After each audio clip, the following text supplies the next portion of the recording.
BRS పార్టీకి వస్తాము రాము. BRS పార్టీలో ఇటువంటి చేరినాక ఆ గౌరవం లేని సంసారం చేయగలుగుతామా? మేము బ్రోకర్లతో మీరు సంసారం చేయగలుగుతారా? అలాంటి వాళ్ళు ఇంకా 2-3 ఉన్నారు.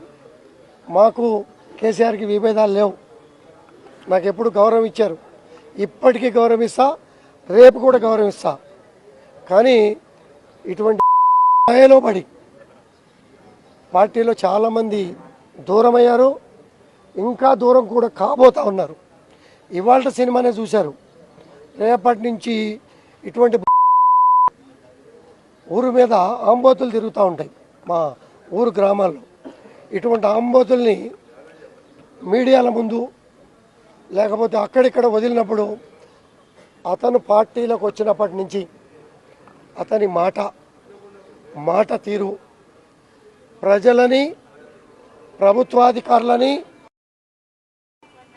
గౌరవించగలిగే హోదాలో ఉన్న వాళ్ళని మాట్లాడినటువంటి తీరు గమనించండి.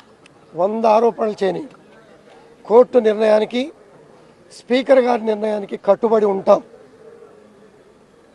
దానిలో ఎక్కడ కూడా డీవియేట్ అయ్యే ప్రసక్తే లేదు. దేనికైనా కూడా నిలబడతాం. ఎక్కడ కూడా డీవియేట్ కావాల్సిన అవసరం లేదు.